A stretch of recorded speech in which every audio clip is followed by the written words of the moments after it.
This channel does not promote any violent, harmful, or illegal activities. All content provided by this channel is meant for an education purpose only. সখাত সলিল বলে একটা কথা আছে, হঠাৎ মনে পড়ে গেল আর কি।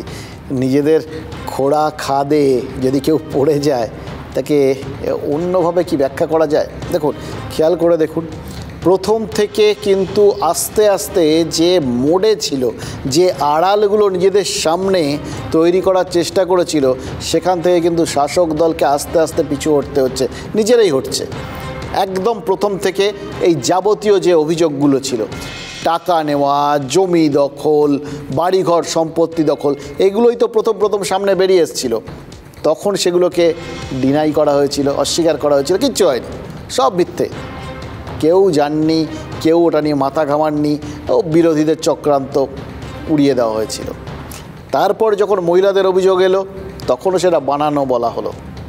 অথচ দেখা গেল যে তারপর সেখানে পুলিশ পাঠানো হচ্ছে, বাড়ি বাড়ি গিয়ে তারা অভিযোগ তুলছে, বিভিন্ন জায়গায় বয়ান নেওয়া হচ্ছে, পুলিশের কাছে, ম্যাজিস্ট্রেটের কাছে গোপন জবানবন্দির ভিত্তিতে কেউ কেউ গ্রেফতার হয়ে যাচ্ছে। কারা গ্রেফতার হচ্ছে? না ওই তৃণমূলেরই নেতা, ওই শিবু হাজরা, ওই উত্তম সর্দার। এবং যেটা আজকে কুণাল ঘোষ বললেন যে হ্যাঁ, ওখানে জমি, টাকা পয়সা, ভেরি, এগুলো দখল করার যে অভিযোগগুলো উঠেছে, সেগুলো সব খতিয়ে দেখা হচ্ছে দলীয় স্তরে। এই কথাগুলোই তো প্রথম থেকে বলার কথা ছিল, অথচ তখন সমস্ত কিছুকে উড়িয়ে দেওয়া হয়েছিল।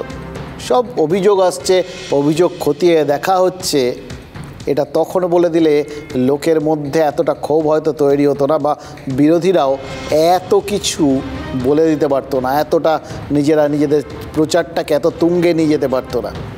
সেই জিনিসগুলোই কিন্তু হচ্ছে, সেই অভিযোগ নেওয়া হচ্ছে, সেই ব্যবস্থা নেওয়া হচ্ছে। ওখানে ভূমি দপ্তর তারা গিয়ে ক্যাম্প করছে, এবং আজকে সেখানে ডিজি নিজে গিয়ে হাজির হয়েছেন, থাকছেন। এই এত কিছু হচ্ছে, গোটা বিষয়টা কিছু আছে বলেই তো। তাহলে এতদিনের অস্বীকারের জায়গার থেকে আস্তে আস্তে আড়ালটা সরছে আর কি, একটু একটু করে বক্তব্যটা বদলাচ্ছে। এখন শুধু ওই মহিলাদের অভিযোগগুলো সাজানো এই জায়গায় এসে দাঁড়িয়েছে, অথচ বিভিন্ন যে ধারা যোগ হয়েছে বা গ্রেফতার হয়েছে, সেগুলো কিন্তু ওই মহিলাদের অভিযোগের ভিত্তিতেই। ফলে গোটা বিষয়টার মধ্যে কেউ বা কারোর একটা যে প্রাথমিকভাবে ওই অস্বীকার করার যে একটা টেন্ডেন্সি, সেটাই কি তাদের কোথাও গিয়ে আজ সমস্যায় ফেলে দিয়েছে?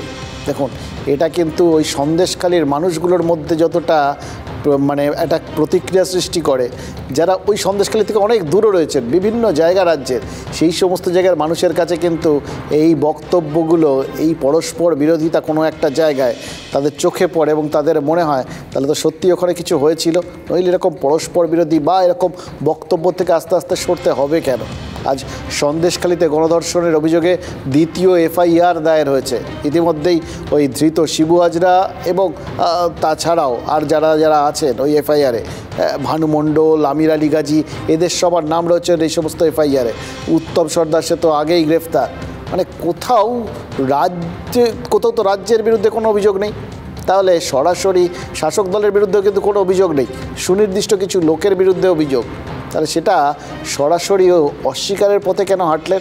কেউ কি ভেবেছিলেন যে এইগুলো স্বীকার করে নিলে গোটা রাজ্যের মানুষজন বিশ্বাস করতে শুরু করবেন গোটা রাজ্যের এটাই ছবি, এবং তাতে হুড়মুড় করে একটা প্রবল চাপের সামনে তারা গিয়ে পড়বেন, এবং যাবতীয় সংগঠন সেটা জোর করে গলে পড়ে যাবে, এরকম নাকি? তাহলে কি আমরা যেটা ভাবছিলাম সেটাই ঠিক? মহিলাদের প্রতি অসম্মানের অভিযোগে ঢোক গিললে মহিলা ভোট ব্যাংক হারাতে হতে পারে, এই আশঙ্কায় কি তৃণমূল অভিযোগগুলো ওই সপাটে উড়িয়ে দিচ্ছিল বা উড়িয়ে দিচ্ছে? এবং তারপরে গোটা বিষয়টার যে প্রতিক্রিয়া হচ্ছে, সেটা বুঝতে পেরে ওখানে পুলিশ যাচ্ছে, লোকের সাথে কথা বলছে, এবং গোপন জবানবন্দি বা অন্যান্য এফআইআরের ভিত্তিতে আস্তে আস্তে এই ব্যবস্থাগুলো নেওয়া শুরু হয়েছে। এবং তার ফল কী হচ্ছে? কুণাল ঘোষের মন্তব্যের প্রতিবাদেই আজ সন্দেশখালীতে মহিলারা বিক্ষোভ দেখিয়েছেন। খেয়াল করে দেখুন, এতদিন পর্যন্ত ওখানকার মানুষজনের যা প্রতিক্রিয়া, যা বিক্ষোভ, ক্ষোভ, সব সুনির্দিষ্টভাবে কয়েকজনের বিরুদ্ধে ছিল। ওই উত্তম সর্দার, ওই শিবু হাজরা, ওই শাহজাহান, তার বাইরে কারোর বিরুদ্ধে ছিল না। কোথাও গিয়ে কি নিজেদের গায়ে সেটা টেনে নিয়ে আসলেন এই শাসক দলের নেতারা? ওই ডিনাইয়াল মোডে যেতে গিয়ে, অন্য কোনো ভাষায় কথা বলতে গিয়ে। দেখুন, কলকাতায় তৃণমূল মুখপাত্রের বাড়ির বাইরে বিক্ষোভ দেখাতে গেছিল বিজেপি। এবার মহিলাদের অভিযোগ অস্বীকার করার এটাও কি একটা কারণ? তৃণমূল কি ভাবছে তারা যতই ডিনাইয়াল মোডে থাকবে ততই আসল বিষয়টার থেকে নজর ঘুরে যাবে? এটাও কিন্তু একটা অন্য দিক। রাজনীতি তো বিভিন্নভাবে ভাবে না।